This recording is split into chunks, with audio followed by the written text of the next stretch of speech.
नमस्कार. मीरा मॅस्ट्रोच्या एपिसोडमध्ये मी शीतल ठाकूर तुमच्या सगळ्यांचं खूप खूप मनापासून स्वागत करते. श्रावण महिन्याचं आगमन झालेलं आहे आणि या श्रावण महिन्याचं औचित्य साधून हा एपिसोड आपण करत आहोत. आणि या एपिसोडमध्ये मी तुम्हाला रुद्राक्ष संबंधित काही महत्त्वाची माहिती तुमच्याबरोबर शेअर करणार आहे. त्यामुळे मी सगळ्यांना असं म्हणेन की हा जो व्हिडिओ आहे हा शेवटपर्यंत नक्की बघा. त्याचबरोबर मीरा मॅस्ट्रो या माझ्या इन्स्टा, FB आणि यूट्यूब चॅनलला नक्की लाईक करा, शेअर करा आणि सबस्क्राईबसुद्धा करा. तर आता वळूया आपल्या मेन विषयाकडे. रुद्राक्ष हा जो शब्द आहे, हा रुद्राक्ष शब्द रुद्र आणि अक्ष या दोन शब्दांपासून बनलेला आहे. रुद्राचे अक्ष म्हणजेच रुद्राचे डोळे म्हणजेच रुद्राक्ष. आता जर का शिवपुराणामध्ये विद्येश्वर संहितेमध्ये रुद्राक्ष महात्म्य या नावाचा एक अध्याय आहे आणि या अध्यायातल्या कथेनुसार भगवान शंकरांनी खूप वर्षापूर्वी भक्तांच्या कल्याणासाठी तपश्चर्या केली आणि अतिशय संयम पाळून ते तपश्चर्या करत होते. परंतु एका क्षणी त्यांचं मन जे आहे ते प्रक्षुब्ध झालं आणि त्यावेळेला त्यांनी डोळे उघडले. त्यांच्या तपश्चर्येचा भंग झाला आणि त्यावेळेला त्यांच्या डोळ्यातून अश्रू वाहू लागले. तर ह्या अश्रूंचं जे रूपांतर आहे हे पुढे रुद्राक्षामध्ये झालं आणि ही जी रुद्राक्ष आहेत ही रुद्राक्ष लोककल्याणार्थ भगवान शंकरांनी चारही वर्णाच्या लोकांना दिली.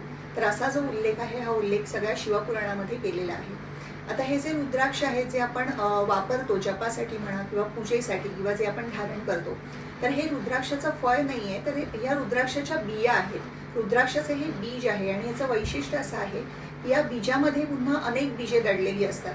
म्हणजे जसं रुद्राक्षाला वेगवेगळी मुखं असतात, तर जसं 4मुखी रुद्राक्ष आहे, 5मुखी रुद्राक्ष आहे, तर या मुखांची जी काही संख्या असते तितक्या संख्येमध्ये आणखी बीज जे असतं ते या एका बीजाच्या मध्ये दडलेली असतात आणि हे रुद्राक्षाचं अतिशय महत्त्वाचं वैशिष्ट्य आहे.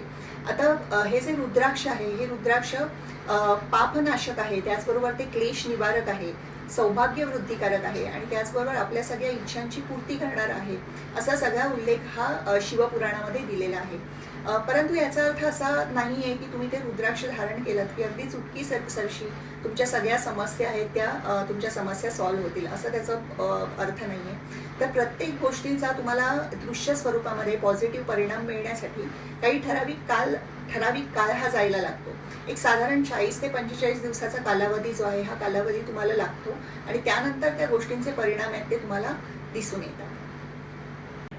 आता मगाशी बोलताना मी जो रुद्राक्षाच्या मुखांचा उल्लेख केला, तर रुद्राक्षाची मुखं म्हणजे काय, तर रुद्राक्षावरती वरपासून खालपर्यंत ज्या सरळ उभ्या रेषा असतात तर त्या रेषांना रुद्राक्षांची मुखं असं म्हणतात. तर त्या ज्या रेषा आहेत त्या रेषा तुम्हाला मोजायच्या असतात. जितक्या त्या रेषा तितक्या मुखांचं ते रुद्राक्ष आहे असं म्हटलं जातं.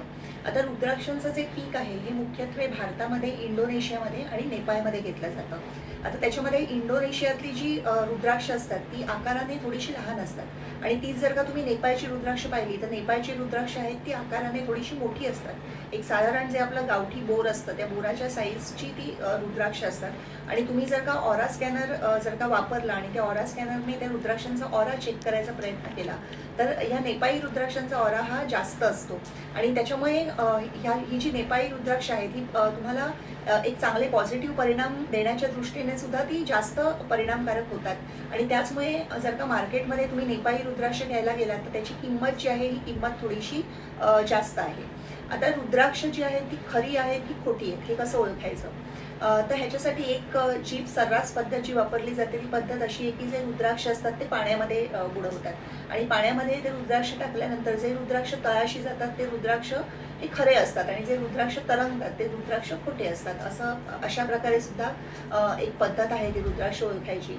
पण बऱ्याच वेळेला काय होतं की रुद्राक्षाचं जे फळ आहे ते फळ परिपक्व होण्याआधीच त्यामधलं जे बीज आहे ते बीज बाजूला केलं जातं आणि मग अशा टाईपची जी बीज असतात ते बीज सुद्धा पाण्यावरती तरंगतात. त्याच्यामुळे ही जी पद्धत आहे रुद्राक्ष खरा आणि खोटा ओळखायची ही पद्धत ही 100% विश्वासार्ह पद्धत नाही आहे. तर त्याच्याऐवजी अजून एक काय आहे की त्या रुद्राक्षावरची जी मुखं असतात किंवा त्या रुद्राक्षावरच्या ज्या रेषा असतात त्या रेषा तुम्ही मॅग्निफाईंग ग्लासच्या खाली जर का नीट पाहिल्या तर मग नैसर्गिकरित्या निर्माण झालेल्या ज्या रेषा असतात त्या रेषा आणि एखादं उपकरण वापरून कृत्रिमरित्या बनवलेल्या रेषा यामधला जो फरक आहे हा फरक अगदी सहज कळतो. अर्थात त्याच्यासाठी थोडासा अनुभव लागतो, पण थोड्याशा अनुभवानंतर त्याची कल्पना आपल्याला येते. आणि त्याचबरोबर त्याचे उंचवटे असतात रुद्राक्षावरती, तर ते उंचवटे खऱ्या रुद्राक्षावरचे जे उंचवटे असतात ते नेहमी शार्प असतात थोडेसे. आणि जर का ती रुद्राक्ष खोटी असतील तर ते थोडे गुळगुळीत झालेले दिसतात. तर हाही एक या दोन रुद्राक्षांमधला फरक म्हणून आपल्याला सांगता येईल. आता सहसा मार्केटमध्ये जी काही रुद्राक्ष अवेलेबल आहेत त्याच्यामध्ये तुम्हाला एकमुखीपासून ते साधारण 21 मुखीपर्यंतची रुद्राक्ष जी आहेत ती आढळतात. एकमुखीपासून 14 मुखीपर्यंतच्या रुद्राक्षांचा जो उल्लेख आहे हा शिवपुराणामध्ये सुद्धा केलेला आहे. 14 मुखी नंतरची जी काही रुद्राक्ष आहेत ती रुद्राक्ष मात्र थोडीशी दुर्मिळ असतात, म्हणजे ती अगदी सहजासहजी तुम्हाला उपलब्ध होत नाही. तर आता ह्याच्यापुढे मी तुम्हाला एकमुखीपासून ते 14 मुखापर्यंतची जी रुद्राक्ष आहेत त्यांचं तुम्हाला मी माहिती देते. तर हे जे एकमुखी रुद्राक्ष जे आहे ते एकमुखी रुद्राक्ष आहे त्याला शिवरुद्राक्ष असं म्हटलं जातं. आणि हे जे रुद्राक्ष जे आहे हे साक्षात शिवस्वरूप असून ते अतिशय दुर्मिळ असं रुद्राक्ष आहे. तुमचं ऐहिक आणि पारमार्थिक अशा दोन्ही तुमच्या ज्या काही इच्छा आहेत त्या इच्छा पूर्ती करायचं सामर्थ्य हे या रुद्राक्षामध्ये आहे. परंतु हे रुद्राक्ष मी जसं म्हटलं अगोदर सुद्धा नेपाळमधलं एकमुखी रुद्राक्ष जे आहे अतिशय दुर्मिळ रुद्राक्ष आहे. दोनमुखी रुद्राक्ष जे आहे ते दोनमुखी रुद्राक्षाला देवदेवेश्वर असं म्हणतात. चंद्राचा अंमल या रुद्राक्षावरती आहे, त्याच्यामुळे कर्क राशीच्या लोकांनी हे रुद्राक्ष घालावं असं म्हटलं जातं. वैवाहिक सौख्यासाठी हे रुद्राक्ष अतिशय परिणामकारक ठरतं आणि त्याचबरोबर मनशांतीसाठी आणि तुमच्या इच्छापूर्तीसाठी या रुद्राक्षाचा उपयोग होतो.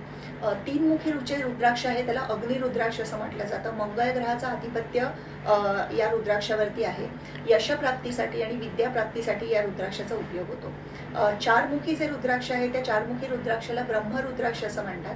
धर्म अर्थ काम मोक्ष असे चतुर्विध परमार्थ जे आहे ते तुम्हाला साध्य करणारं असं हे रुद्राक्ष आहे. पाचमुखी जे रुद्राक्ष आहे ते पाचमुखी रुद्राक्षाला कालाग्नी रुद्र स्वरूप असं म्हणतात. पाचमुखी रुद्राक्षाचं वैशिष्ट्य असं आहे की जे काही पीक येतं एकंदर वर्षभरामध्ये रुद्राक्षाचं, तर त्यातलं जवळजवळ 75% पीक जे आहे पाचमुखीचंच असतं. त्याच्यामुळे पाचमुखी रुद्राक्ष ही तुम्हाला सहजासहजी उपलब्ध होतात, त्याच्यामध्ये जास्त फसवणूक होत नाही पाचमुखी रुद्राक्षांमध्ये.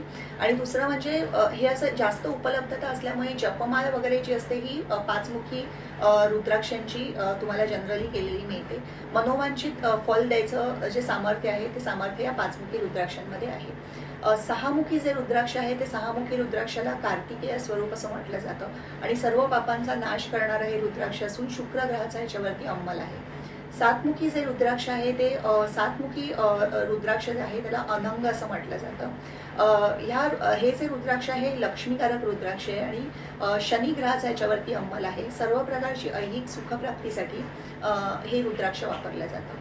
आठमुखी जे रुद्राक्ष आहे ते आठमुखी रुद्राक्षाला भैरव स्वरूप असं म्हणतात. दीर्घायुष्य देणारं असं हे रुद्राक्ष आहे. नवमुखी जे रुद्राक्ष आहे हे नवमुखी रुद्राक्ष कपिल मुनींचं स्वरूप आहे आणि हे जे रुद्राक्ष आहे नवमुखी या रुद्राक्षाची अधिष्ठात्री जी देवता आहे ती देवता दुर्गा देवी आहे. त्याच्यामुळे नवमुखी रुद्राक्ष जर का तुम्ही नवरात्रामध्ये धारण केलं तर ते तुम्हाला विशेष फलदायी ठरतं.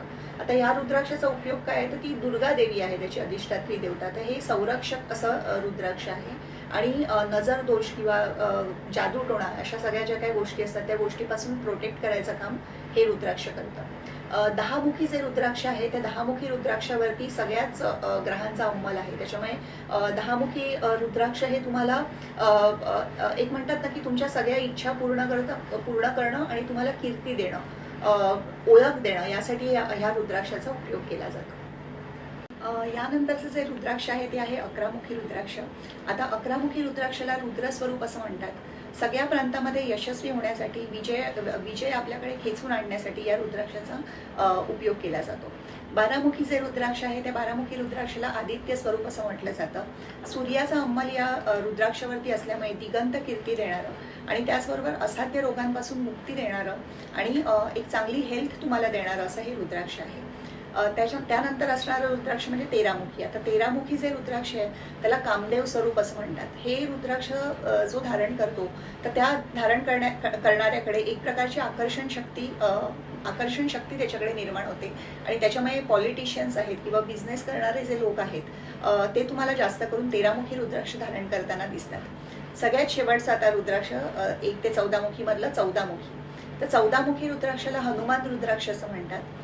हे जे रुद्राक्ष आहे हे रुद्राक्ष बुद्धिवर्धक आहे, त्याचबरोबर ते शक्ती प्रदान करणारं आहे आणि त्या शक्ती प्रदान करणारं आहे आणि त्याचबरोबर सगळ्या प्रकारच्या क्षेत्रामध्ये तुम्हाला यशस्वी करणारं असं हे रुद्राक्ष आहे. आता 1 ते 14मुखीच्या नंतर जी काही रुद्राक्ष मी तुम्हाला सांगितली की जी मार्केटमध्ये आढळतात, म्हणजे 21 मुखीपर्यंत रुद्राक्ष ही मार्केटमध्ये अवेलेबल आहेत आणि काही वेळेला अशा बातम्या सुद्धा वाचल्या आहेत की अगदी 27 मुखी रुद्राक्ष सुद्धा आढळल्याच्या सुद्धा बातम्या येतात. पण ती जी रुद्राक्ष आहेत ही रुद्राक्ष थोडीशी रेअर रुद्राक्ष आहेत, त्याच्यामुळे ती सहजासहजी तुम्हाला उपलब्ध होत नाहीत. आता ही रुद्राक्ष धारण करताना तुम्ही आयदर ती सोन्या किंवा चांदीच्या चेनमध्ये पेंडंट स्वरूपामध्ये तुम्ही धारण करू शकता किंवा मग तुम्हाला ब्रेसलेट स्वरूपामध्ये, जसं तुम्ही इथे माझ्या हातामध्ये तुम्ही पाहाल की हे ब्रेसलेट आहे रुद्राक्षाचं आणि हे असं रुद्राक्षाचं ब्रेसलेट तुम्ही तुमच्या हाताच्या मनगटामध्ये तुम्ही धारण करू शकता. किंवा मग तुम्ही जर का हे दोन्ही पॉसिबल नसेल तर तुमच्या घरातल्या देवाऱ्यामध्ये तुम्ही ते रुद्राक्ष ठेवून त्या रुद्राक्षावरती तुम्ही पूजा करू शकता रोजच्या रोज. तर अशा प्रकारे तुम्हाला ती रुद्राक्ष साधना करता येते. स्त्री आणि पुरुष दोघांनीही रुद्राक्ष धारण करावेत असा उल्लेख शिवपुराणामध्ये आहे. परंतु रुद्राक्षासारखी जी अतिशय पवित्र अशी वस्तू आहे, ती वस्तू ज्यावेळेला तुम्ही धारण करता त्यावेळेला त्या धारणकर्त्याने स्वतःचा आहार, विहार, विचार, भावना या सगळ्याकडे लक्ष देणं अतिशय गरजेचं आहे. त्याच्यामुळे जे लोक मांसाहार करतात तर त्यांच्यासाठी हे एक थोडंसं कटाक्षाने त्यांनी पाळलं पाहिजे की ज्यावेळेला तुम्ही मांसाहार करता त्यावेळेला ते रुद्राक्ष काढून बाजूला ठेवावं आणि नंतर दुसऱ्या दिवशी आंघोळ केल्यानंतर तुम्ही ते पुन्हा धारण करावं. तर ह्या गोष्टी ज्या आहेत त्या गोष्टी तुम्ही थोड्याशा फॉलो केल्या पाहिजेत रुद्राक्ष वापरताना. आता ही जी सगळी रुद्राक्ष मी तुम्हाला सांगितली त्याच्या व्यतिरिक्त काही विशेष अशी रुद्राक्ष आहेत. तर ही फक्त तुमच्या माहितीसाठी म्हणून त्या रुद्राक्षांची माहिती मी तुम्हाला देते. त्यातलं जे सगळ्यात तुम्ही म्हणजे ऐकलं असेल हे नाव तुम्ही कदाचित, आणि त्या रुद्राक्षाचं नाव आहे की गौरीशंकर रुद्राक्ष. आता हे जे गौरीशंकर रुद्राक्ष आहे हे नैसर्गिकरित्या 2 रुद्राक्ष असतात आणि ते एकमेकांना चिकटलेली असतात नैसर्गिकरित्या, तर त्याला गौरीशंकर रुद्राक्ष असं म्हणतात. आणि हे गौरीशंकर रुद्राक्ष जे आहे ते प्रॉस्पेरिटी देणारं रुद्राक्ष आहे आणि त्यापेक्षाही जास्त ते रिलेशनशिप्सवरती काम करतं हे रुद्राक्ष. ज्या लोकांचे विवाह जमत नाहीत किंवा ज्या लोकांचे विवाह जमायला काही ना काहीतरी अडथळे येतात किंवा विवाह जमून ते मोडतात अशा काही गोष्टी असतील किंवा लग्न झाल्यानंतर जर का तिथे वैवाहिक सुखाचा अभाव असेल तर अशा वेळेला हे गौरीशंकर रुद्राक्षाचा तिथे उपयोग केला जातो. अजून एक रुद्राक्ष आहे त्याला म्हणतात गर्भगौरी रुद्राक्ष. आता गर्भगौरी रुद्राक्ष जे आहे हे पार्वती गणेशाचं स्वरूप आहे. तर इथे गर्भगौरी रुद्राक्ष कसं असतं की ते नैसर्गिकरित्या 2 रुद्राक्ष एकमेकांना चिकटलेली असतात. त्यातलं एक रुद्राक्ष जे असतं ते मोठं असतं साईजने आणि एक रुद्राक्ष जे असतं ते लहान असतं. तर ज्या लोकांना संततीसाठी बाधा येते किंवा ज्या लोकांचं कन्सिव्ह झाल्यानंतर एकसारखं गर्भपात होते तर किंवा डिले होते खूप जास्त, तर अशा लोकांसाठी हे गर्भगौरी रुद्राक्ष जे आहे ते अतिशय चांगलं काम करतं. त्यानंतरचं जे रुद्राक्ष आहे ते रुद्राक्ष म्हणजे गणेश रुद्राक्ष. त्या रुद्राक्षाला एक नैसर्गिकरित्या एक सोंडेसारखं एक तिथे फीचर असतं त्या रुद्राक्षाला. आणि हे जे गणेश रुद्राक्ष आहे ह्या लहान मुलांच्या गळ्यामध्ये जर का तुम्ही घातलं लाल धाग्यामध्ये आणि त्याबरोबर प्रज्ञाविवर्धन स्तोत्र जर का रोज त्यांना ऐकायला दिलं तर त्यांच्या कॉन्सन्ट्रेशनमध्ये नक्कीच वाढ होते. अजून एक रुद्राक्ष जे आहे ते म्हणजे सावर रुद्राक्ष. सावर रुद्राक्ष म्हणजे काय तर एकमुखी रुद्राक्षाला एक दुसरं रुद्राक्ष हे नैसर्गिकरित्या चिकटलेलं असतं. तर ते दुसरं रुद्राक्ष जे आहे ते कितीही मुखाचं असू शकतं त्याच्यामध्ये, पण जे एक रुद्राक्ष त्यातलं हे एकमुखी असणं हे गरजेचं आहे. तर मग त्या रुद्राक्षाला सावर रुद्राक्ष असं म्हणतात.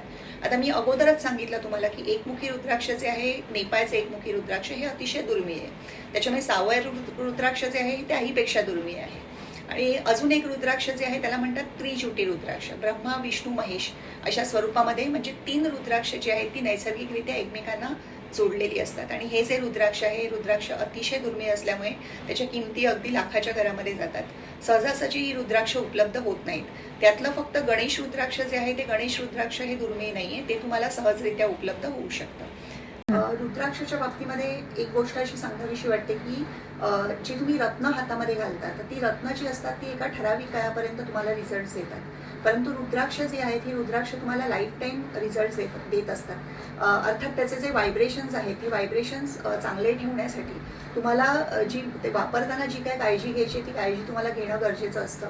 आणि त्याचबरोबर जे दिवस आहेत स्पेशली जे भगवान शंकरांशी संबंधित आहेत, जसं की सोमवती अमावास्या आहे किंवा प्रदोष आहे किंवा महाशिवरात्री आहे, तर अशा वेळेला त्या रुद्राक्षांचे रुद्राक्षांच्या मंत्राचा जो जप आहे तो त्या रुद्राक्षांवरती केला गेला पाहिजे.